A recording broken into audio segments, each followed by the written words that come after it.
Okay, so 18th chapter, which is the yoga of the wisdom, or yoga of freedom through renunciation. And we all also have this idea of letting go. And what we want to let go of, really, what we feel like we want to let go of, is whatever it is that's triggering this reactive mechanism that we're working with. We imagine some outer trigger, right? And so that's what we want to let go of. The person who's in a noxious relationship and the husband or the wife is berating them wants to let go of that person that they see as the problem. Correct? Yeah. Arjuna, in chapter 1, what did he want to let go of? Didn't want to fight. His job. He wanted to let go of his job, his duty. Yes? Because he imagined that that was going to cause him to suffer doing it.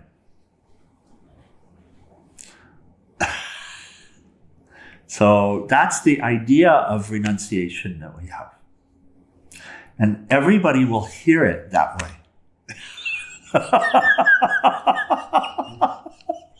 Because it's the way we want to hear it.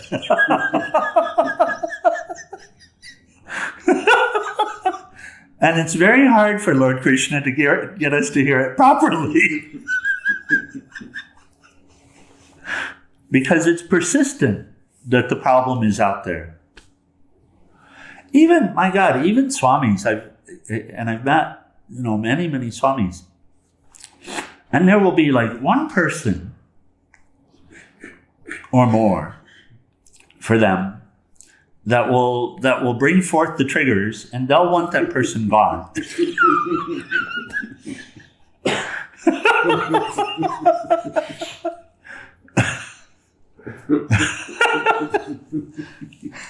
So it's a persistent issue for us. You're not laughing.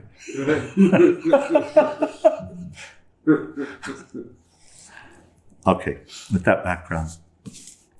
And yet there are no others. Yeah, there are no others. There's no others. Like, oh my Lord. What an interesting game. Oh my Lord, it's very interesting. It's very interesting. And then, of course, through satsanga, we might be doing just fine when we leave satsanga, and then we run into that other that doesn't exist. Yes. Who's just myself. Exactly. Just the one. Just me. Tatvamasi. Thou art that. Part of the beauty of Tatvamasi is if we get it, we realize, oh, the troublemaker, I'm that too. Thou art that. Okay. All right. So what Lord Krishna said, Arjuna asked the question about tell me about these two, renunciation and abandonment. And abandonment, in Sanskrit, again, samyasa and tyaga. Very good. Abandonment. And Swami Satchidananda actually translates tyaga as non-attachment. So another way to relate. When we hear the word abandonment, we'll often relate to abandoning duty or abandoning a child or a person or something like that. But Lord explains. Okay. So, and the Lord said, sages understand samyasa to be renunciation of desire-motivated action. So he starts by defining the two concepts for Arjuna, for us. Sages understand samyasa to be renunciation of desire-motivated action. And again, the only issue with desire-motivated action is what? It's because you think you're separate. So Yeah, so therefore the only issue is the desire. Personal desire. right. So for me, because I'm separate. Yeah. And the wise declare the abandonment of the fruits of all action is tyaga. So in one case, and if you catch the concepts, this is the question being asked, and this is very relevant. Am I supposed to renounce the action, or am I supposed to renounce the fruits? Those are the differences. And fruit is actually in that desire. The only reason we would desire something is we're desiring the fruit, imagining the fruit to be sweet. Right? Sweet meaning happy fruit. And if you look at our motivation, of course, happy fruit means forever after happy fruit. Yes? With no disturbance. Happy fruit. That's why people take LSD and all of this stuff, and then heroin, etc. Happy fruit. I want happy fruit with no disturbance whatsoever. I don't want any disturbance. I don't want anything untoward to happen. Correct? That's really, when you look, that's satisfaction is only there. Even a little thing that happens, right? Mm-hmm. Even a little disturbance, in other words, is too much disturbance. You look at the person that withdraws to the forest, and withdrawing to the forest in order to be free of external disturbance. And if you were with them, you'd see if anything happens, pin drops. Oh my God, Kartikeya in what you'll deal with in the meditation room. It'll be very, very quiet in the satsang hall. Somebody will sneeze. And Kartikeya's mind will say, ah!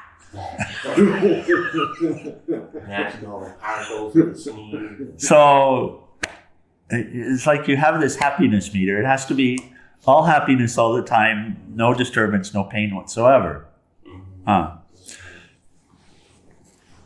So that is the standard for us inside.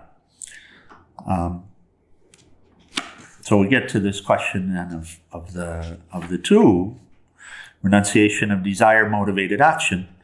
So that desire is desire born of what? We just said it.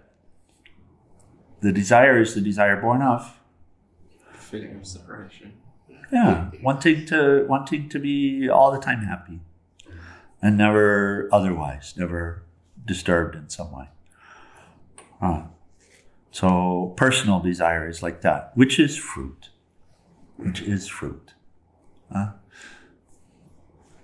In other words, I do in order to be happy. So we're saying that, but at the same time we're also saying the liberated sage is always happy and never disturbed. Yeah. So Krishna, at the deepest level, is never disturbed. Is it correct? Mm-hmm. Who are you? Krishna. So you have to realize that you're never disturbed. Mm-hmm. Ultimately, you have to realize that you're never disturbed. You're looking for an experience of non-disturbance. Right. So, the only reason there's an experience of non-disturbance is because you're identified with the waves instead of the pure consciousness. So when we're saying, it's an identification issue, an identity issue. It isn't an issue related to the experience. So the mind will be still disturbed and unhappy. It can pass through whatever. But if you recognize that I am not, then in and of itself, the disturbance will lessen and fall away. Awesome. Yeah. The clouds are always passing. The one who recognizes I am not the clouds and never forgets has no issue with what the clouds are doing. Right. Yeah. So, okay. Ultimately, that's renunciation. That's also samadhi.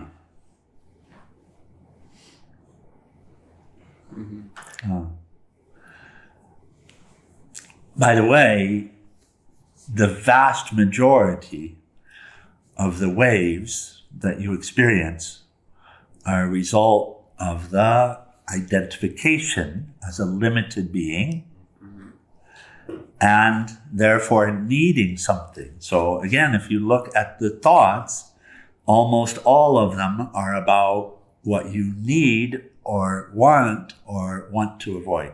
Correct? Right. So when the identification switches, the seas calm on their own. But trying to calm the seas without switching your identification ultimately is a practice, but futile in the end. Right. Unless you switch your allegiance, they will continue to ruffle enough to always cause disturbance.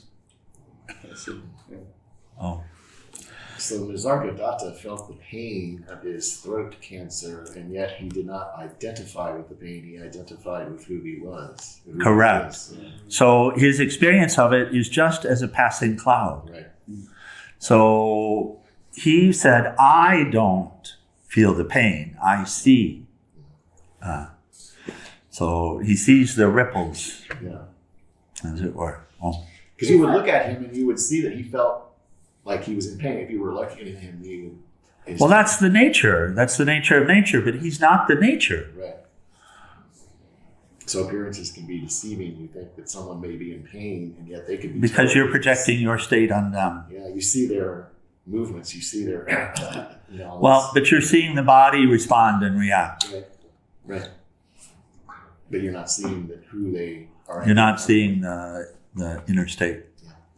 You're seeing your own inner state and superimposing that inner state upon someone else. Oh? Oh, well, Harry sometimes when he gets a virus or flu or something, and tell me, you're sick. It's like, no, the body's not. Yeah, no, and that's so it's there. Mm-hmm. So it's there, yeah. Oh. But then there'll be something else, which will be some other kind of wave, which would be identified with, and that wants to be released as well. Mm-hmm. Okay, here. Lord's giving us step by step. So, number 3. These next 4 or 5 we'll just read through, and then we can talk about them a little bit, come back to them in the morning. So now he's defining. Lord Krishna is defining renunciation, but he's really focusing on tyaga, which is the abandonment of the expectation of fruits.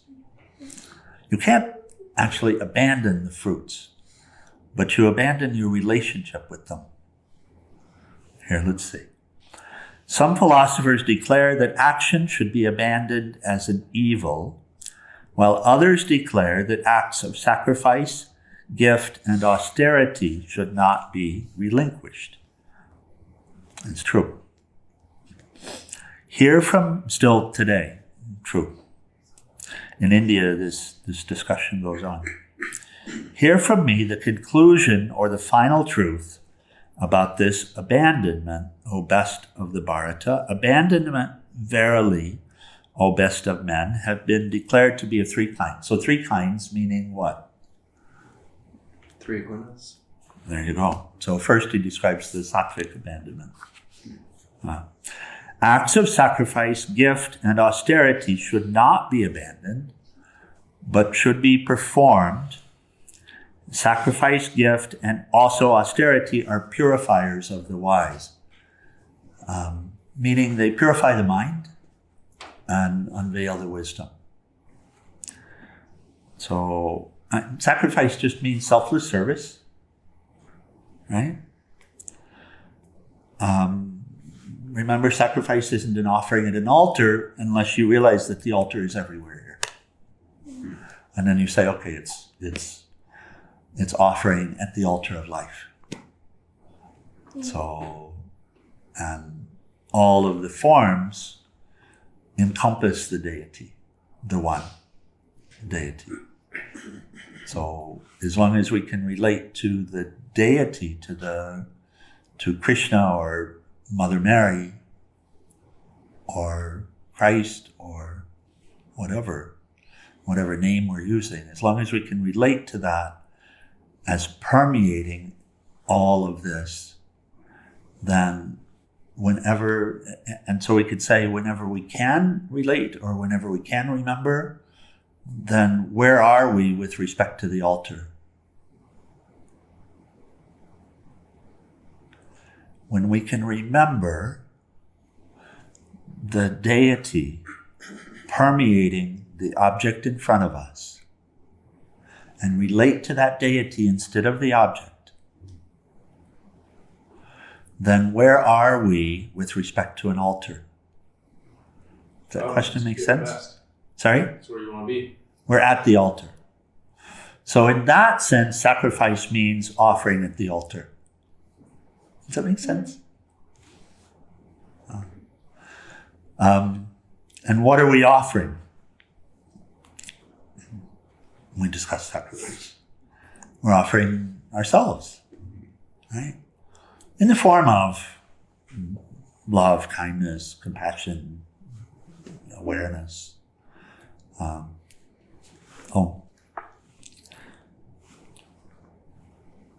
So sacrifice, gift, and austerity, and we just discussed all three of these in the last chapter, should not be abandoned but should be performed. Sacrifice, gift, and also austerity are the purifiers of the wise. But even these actions should be performed leaving aside attachment and the desire for rewards, O Arjuna, this is my certain and best conviction. So speaking of the sattvic abandonment. So you want to say it another way? What's he saying?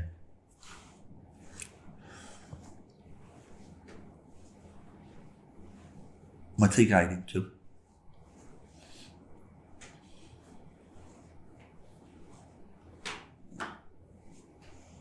Can you repeat it one more time? Yeah. Thank you. Acts of sacrifice, gift, and austerity should not be abandoned. Sacrifice, gift, and also austerity are the purifiers of the wise. So he says why. But even these actions should be performed leaving aside attachment and the desire for rewards. O Arjuna, this is my certain and best conviction. So now you, anyone, say what he's saying in your own words. Take sattvic action, yet do not be attached to the results. You defeat the purpose of giving yourself if you're attached to the act of giving yourself. If you're attached to the fruit. If you want credit for it. Okay, very good.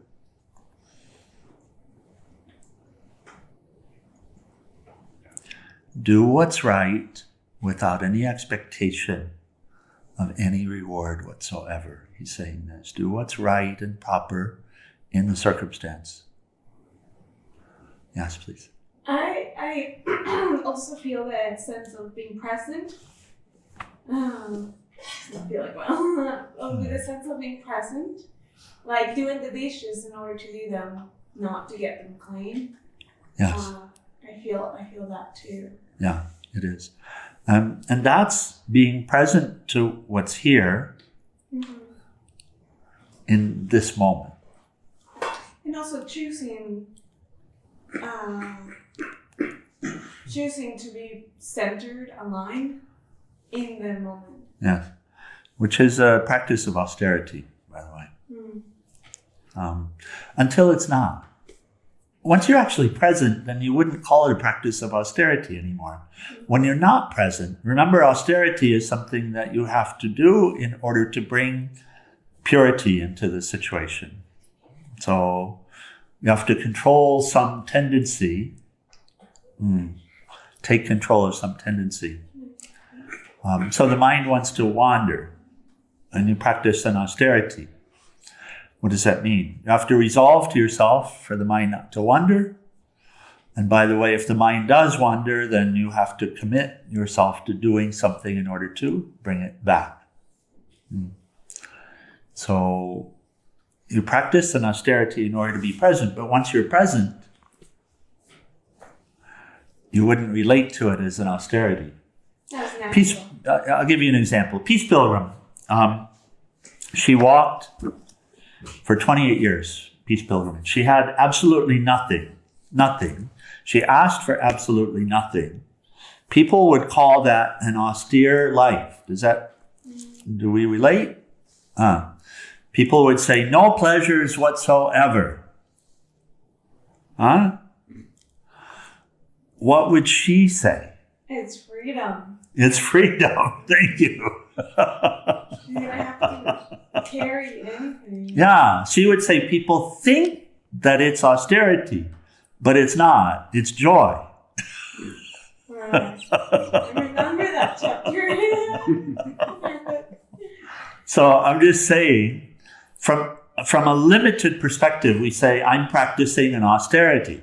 And what is the austerity? I'm controlling my mind. I'm taking steps to control my mind to keep it from wandering into the imaginations about some future that's going to be magnificent, or when this happens, or when someone says something, which it seems to want to do on its own.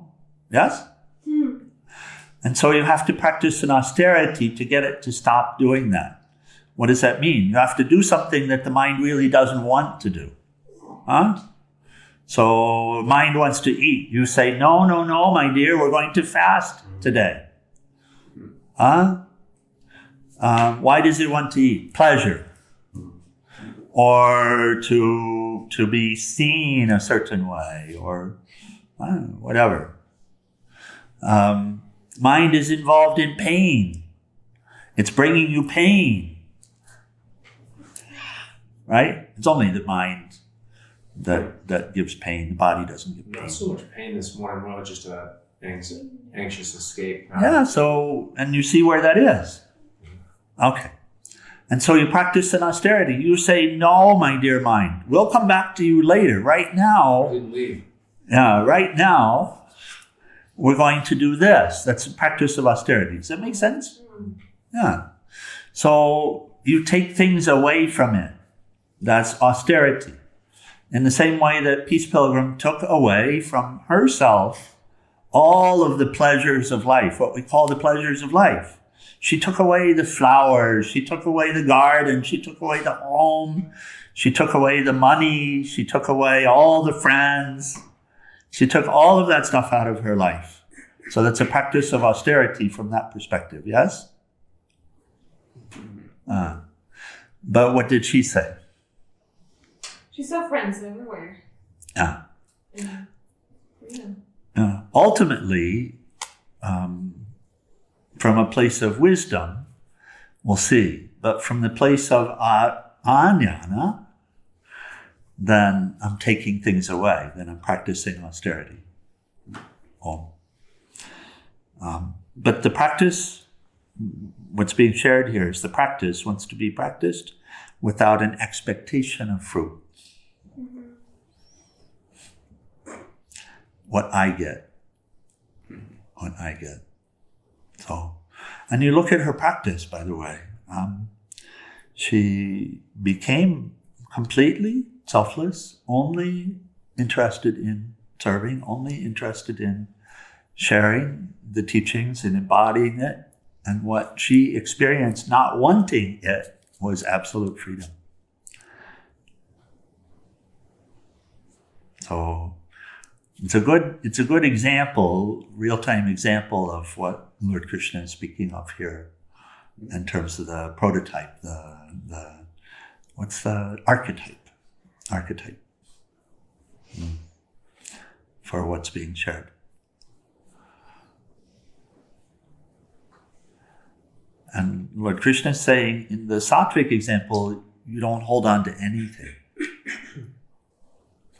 And then we'll pick it up in the morning, but then he does get to next two shlokas, he gets to tamas and rajas. And you can imagine, I think, so tamasic tyaga, tamasic abandonment is what? Abandonment of, come on. The family and the duties. The duties.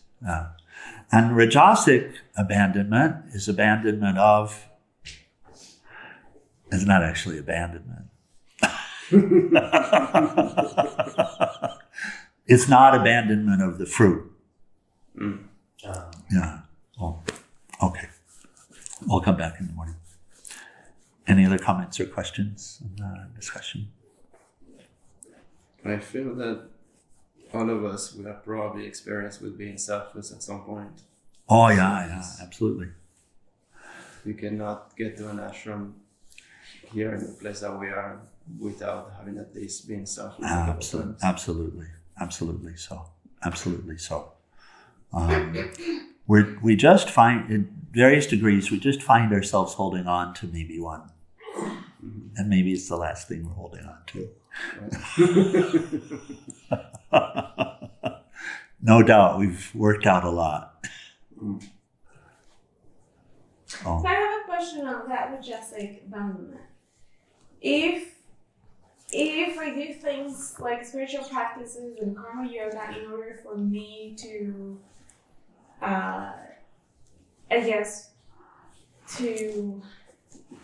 for yoga, for the purpose of yoga, union, will that, because the fruit is in the mindset, yoga, I need to attain yoga.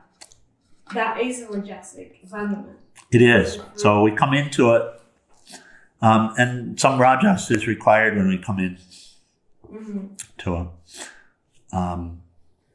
Will be better if I, let's say, tune into myself and choose to feel better regardless, and then do an action, then do karma yoga, then that will be different. Well, tune into yourself is if it's some limited idea of self, that's a mistake.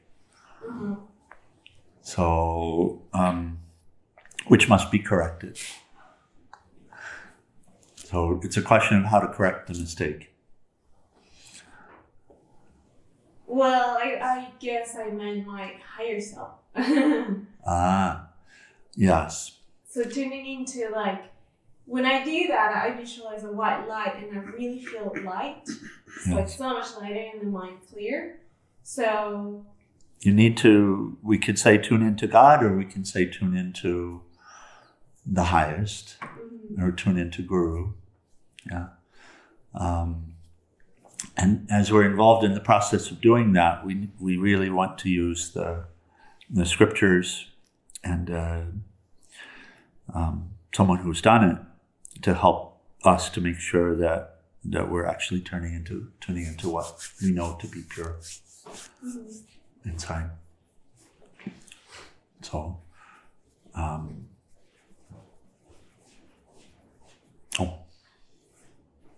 So that will be the difference. That's sattvic abandonment. Correct. Correct. But if you're tuning into your own wants and needs, even ultimately your desire for freedom, Peace Pilgram has a beautiful quote about this, and when she's talking about the relinquishments, the same discussion is what we're having here. She says, even if you have even if you're doing because you have the desire to be happy, that will prevent you from the final beatitude, that will prevent you from experiencing what it is that you want. Even that desire to be happy has to be abandoned at some point, because it's very subtle. You see, everybody's dealing with an idea of what happiness is, and when we hold on to that notion, then there are expectations around it. We can't try to get something back. Yeah. It's like a constant chasing rather than being. Correct. Correct. And all that has to happen is that last little wisp of desire and expectation has to be released.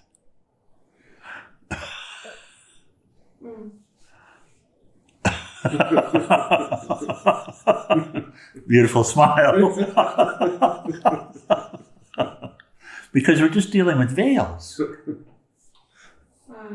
We're just dealing with veils. And the veils are of the form of the tossing veil, the monkey mind, the going after objects and experiences and such, and relating to the objects and experiences instead of the essence. And then the veiling of the tamasic quality, dullness, and that's all that's covering. And so it's never a matter of adding something. And so as long as there's a positive desire, I want to be happy, and I'm doing this in order to be happy, then that veils, that will cover. So ultimately that has to be released. However, entering the practice, it's very helpful. Because we've all been going through the motions and just realizing, wait a second, why am I doing this? Right? I'm doing it to be happy. And then asking the question, well, could what I'm doing here actually make me happy? Right? And most of what you engage in, you'll see, no, there's something wrong with the motive, or there's something wrong with the action itself, and it couldn't provide happiness. Yes? Mm-hmm. Yeah. So it's helpful there, but at some point that has to be released as well, because ultimately my happiness can't be the motive. If that's the motive, an expectation has to come with it, my happiness, right? I have to be happy. So then still I'm checking in, and finally I have to release that too.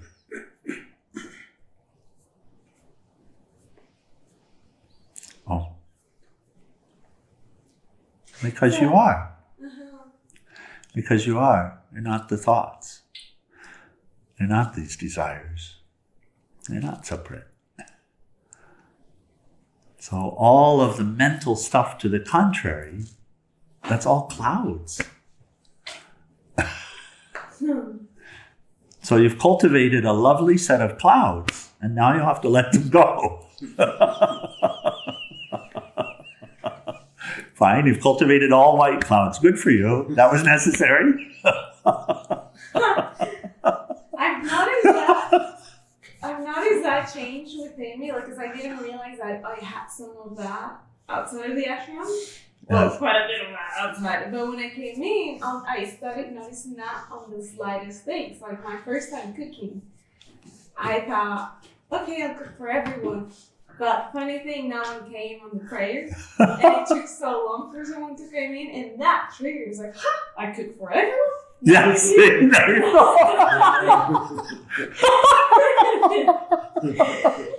I was like a bit upset and feeling entitled, and then I realized that was my reaction. Like I really stepped back and I thought, wow, that was not karma yoga. And then now, obviously, it's not like that anymore, but when I cook now, it's such a joy. Such a joy for me. Wonderful. Wonderful. Beautiful. Beautiful. Like, now you're able to be present with what is. I don't care about that. I even took it farther into thinking, all right, how can I make it very nutritious? Like thinking like that. Do you notice that more people show up for prayer now? Yes. Oh. So it's this that we're at the point in the Gita now where it's this that Lord Krishna is working with us on. It's this, which is, we've heard him, we've embodied, and as Hari, as you say, everyone has sattva in them. It's a question of the proportion. And sattva is the selfless service and the tyaga. And it is of this nature to engage in austerity in order to gain. Right. To gain what? To gain the benefit of all. Not me, right? Sattva is not about little me. Sattva is about the greater me. So, and we've all engaged in cultivating more sattva and all of this. But now we're at the point of even releasing the sattvic fruit and letting it be on its own. Makes sense. Yeah, and letting it be on its own. So Because you see, we get attached to the sattvic fruit. Yeah. Okay, we'll close final prayers in RT, page 174.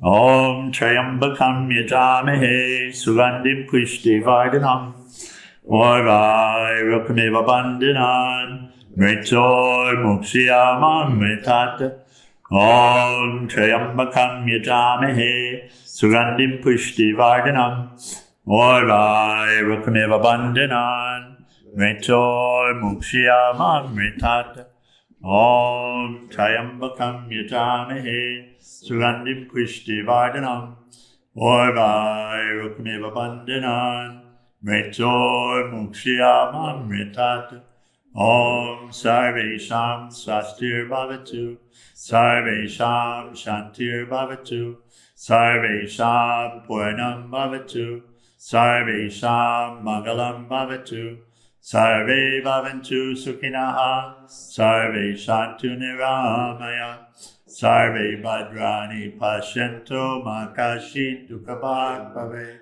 Asato Ma Satgamaya Tamaso Ma Jyotir Gamaya Mrityur Ma'amritam Gamaya Om Purnamida Purnamidam Purnamudashate Purnasya Purnamadaya Purnameva Vasishate Om Shanti Shanti Shanti.